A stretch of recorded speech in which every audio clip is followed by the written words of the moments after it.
TV, your local news source. This is All Indiana Politics. Good morning and welcome to another edition of All Indiana Politics. I'm Phil Sanchez. Congressman Jim Banks has collected a historic endorsement ahead of next year's primary. The Indiana Republican Party officially endorsed Banks in its state dinner Thursday night. It's the first time in history that the party has endorsed someone before the primary. It means Banks can now receive support from the National Republican Party. Meanwhile, Indiana's senior senator says he's not decided who to support in the Republican presidential primary. He talked about that and why he doesn't yet support any new bans on artificial intelligence with our government reporter, Garrett Berquist. Let's bring in Senator Todd Young. Senator, welcome back to the program. Thanks for having me on. So you have a number of proposals that made it into the Senate version of the defense bill, and I want to begin with the CHIPS permitting language. Right now, how much do you believe red tape delays the construction of new microchip manufacturing facilities? Well, we hear from the major manufacturers that it's a major impediment to reshoring in the United States. It's one of the cost drivers that they have to factor in when they consider whether or not to locate in places like Indiana. Are there any sites here in Indiana that you think specifically might benefit from that particular language? Really, any place in Indiana that may be the location of a future semiconductor manufacturing site will be positively impacted by this change in law that we've been able to facilitate through the Senate, at least. This will reduce the hurdle rate, or the rate that is required for a return on investment to the semiconductor manufacturer, and make the entire state of Indiana more appealing to them. I want to turn to the issue of AI. You said that you don't necessarily think we'll have to come up with a bunch of new bans of what you can and cannot do with this technology. Right now, what do you think is the way forward in terms of regulating AI?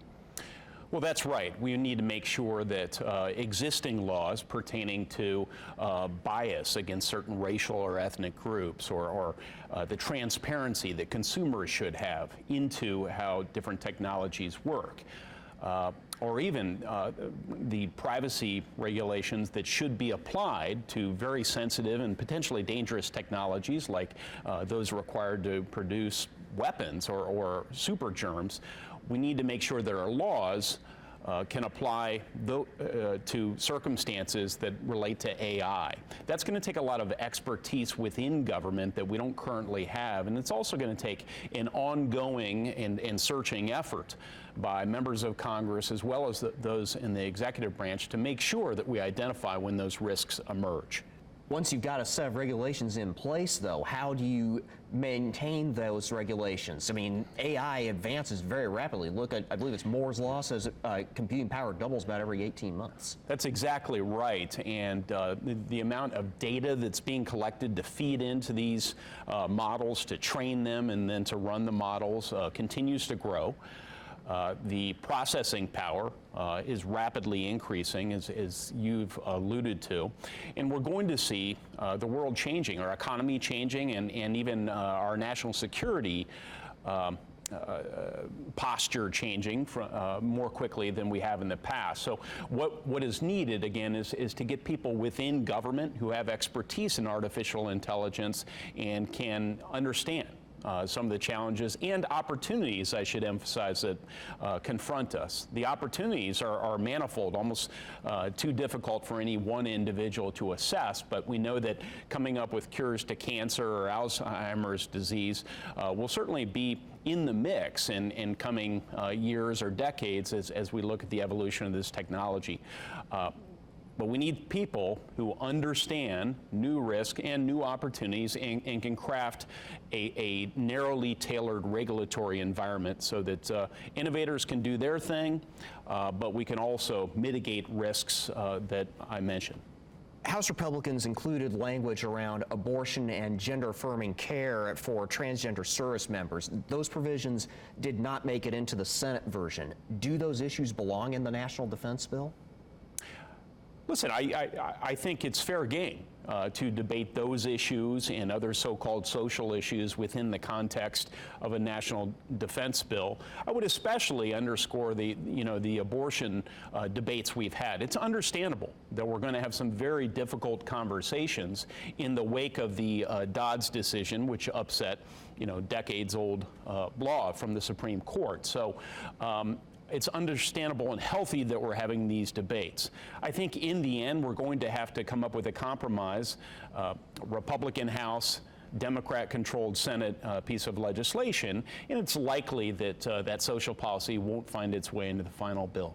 What's your reaction to the indictment that was revealed last week against former President Trump? Very serious charges.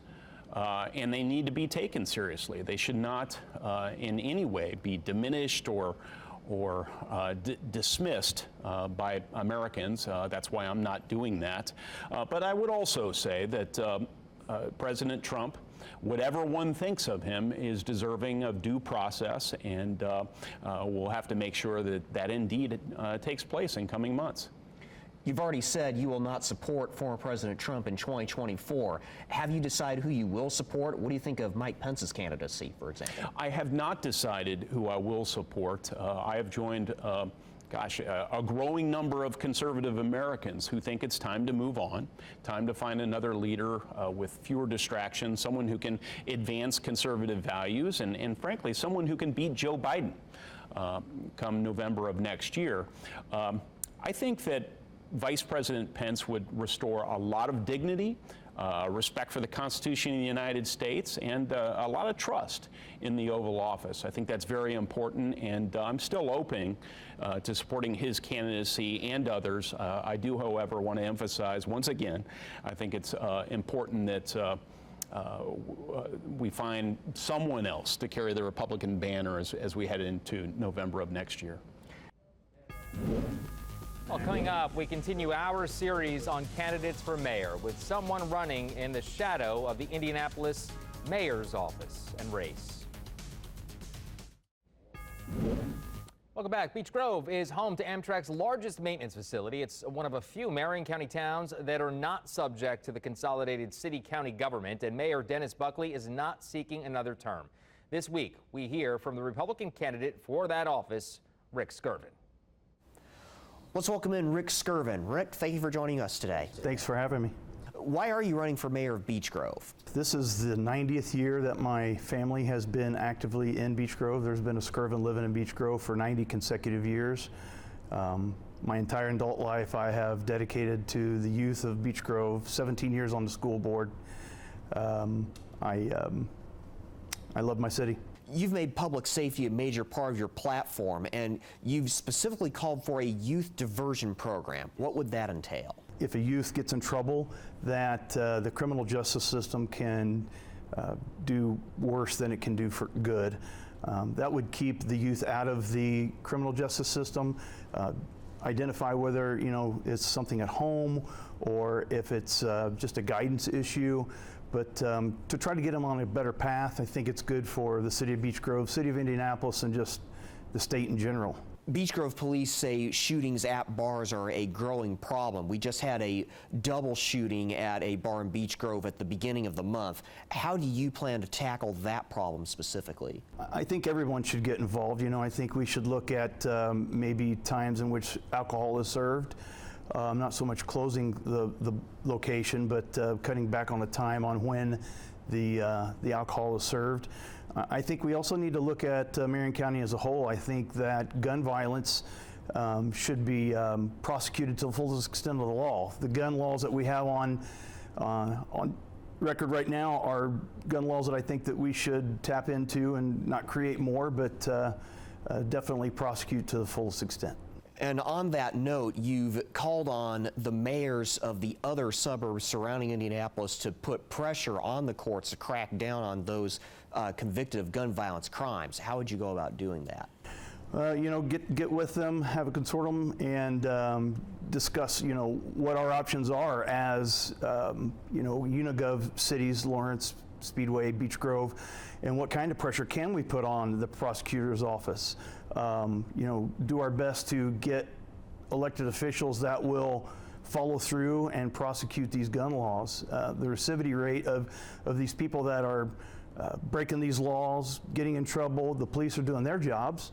They're patrolling the streets and locking up these guys, misguided youth, misguided adults, but they're coming right back out again. We need to keep those dangerous individuals in jail. How do you plan to stabilize home ownership in Beech Grove? Well, there's a lot of things that we can do.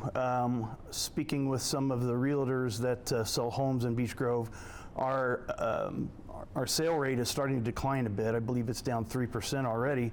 Assessed value is a big deal in Beech Grove because we're a landlocked city.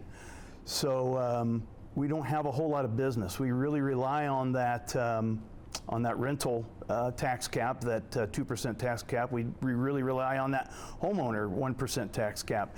We've got to bring business to Beech Grove, continue with repairing our streets as we're supposed to. We've got to give our community a destination, something to go to. Continue with our programs that we have in our Parks Department. I'd love to see a splash pad or pool or something like that in Beech Grove, so that they don't have to go to Greenwood or elsewhere to enjoy our city. What sort of businesses would you like to bring to Beech Grove? And on that note, is Beech Grove too dependent on Indianapolis's economy outside of its city limits as well as Amtrak? I don't think so. We have a pretty good size of property there over by Amtrak that we can develop. Because of our resources, we're going to have to lean on federal government for funds to get some of these areas cleaned up, because they've been industrial for a long time. As far as any kind of business, that high-paying jobs, we still have a lot of open lots in Beech Grove that I would like to help develop. I don't want to sit and wait. As a business owner myself, I know you can't wait.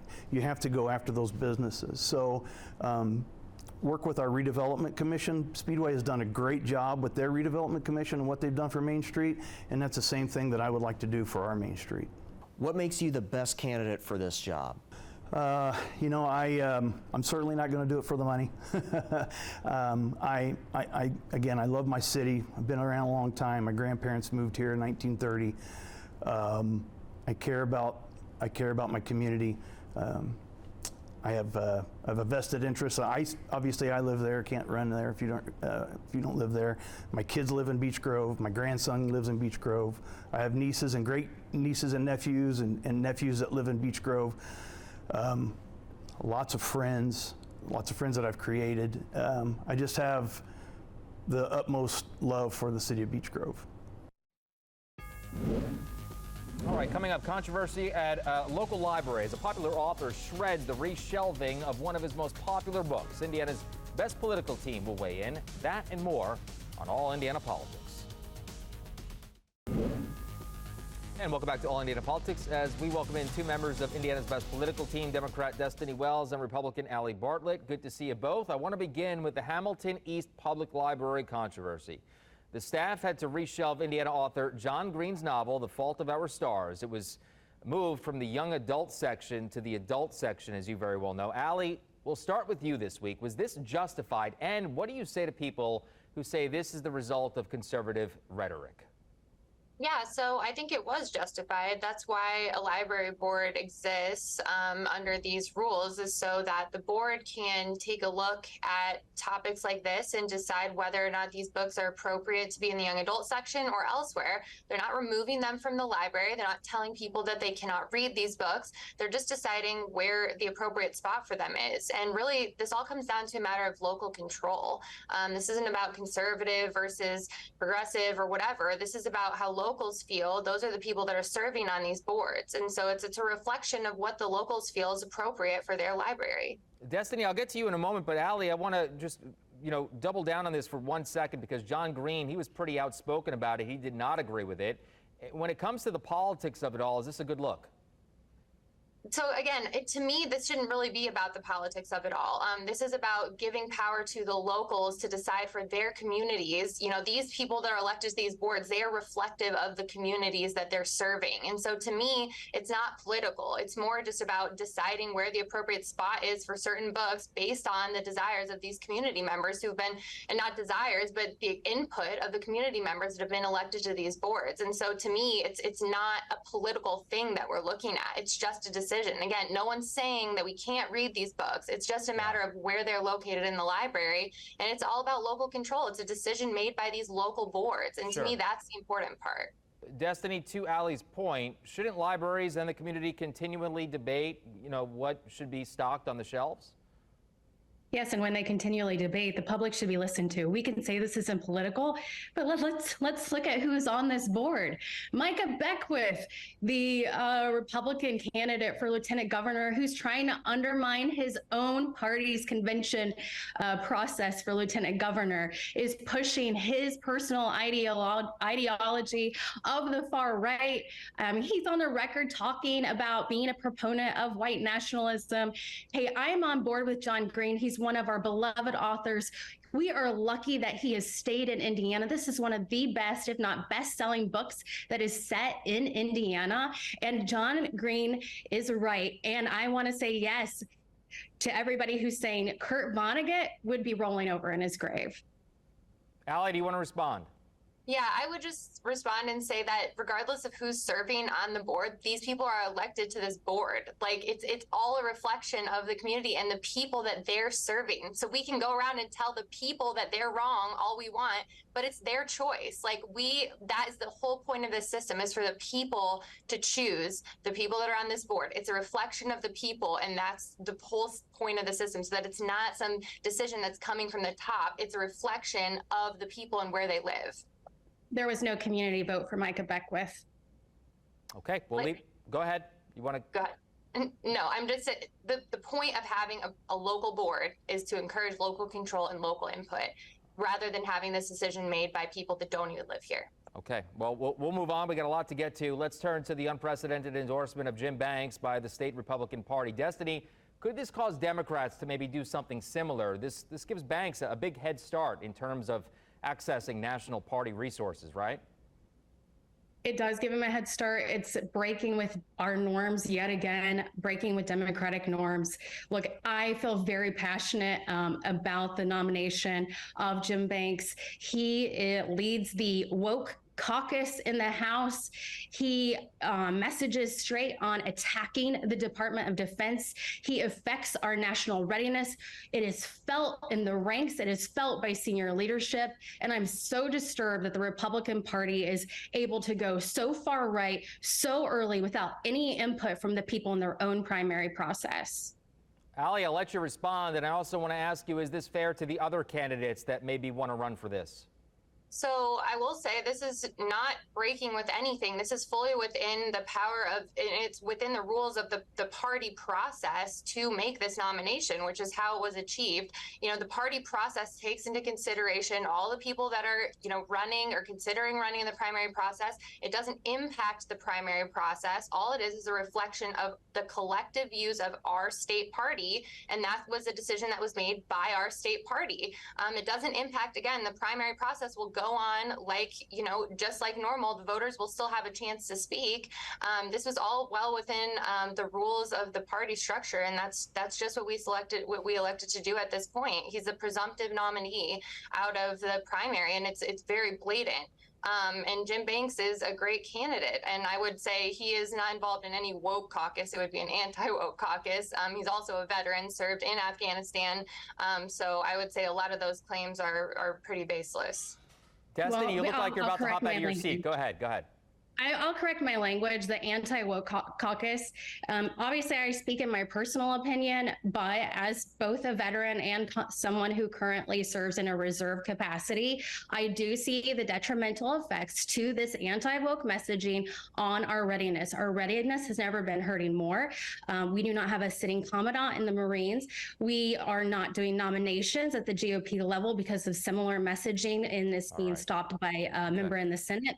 And this will continue. These These were norms. Again, I'm going back to saying We're going to leave it norm. there, ladies. Good to see you both. Thank you so much. Good conversation. As always, we'll talk to you soon. Thank you. We'll be right back. Take All Indiana Politics on the go with you. Download our podcast now. Part of the All Indiana Podcast Network and allindianapodcastnetwork.com. Well, thank you for joining us for All Indiana Politics. We'll be back here next Sunday morning at 9:30. You can also find our brand new All Indiana Politics podcast. It's part of the All Indiana Podcast Network at wishtv.com. Have a great rest of your weekend.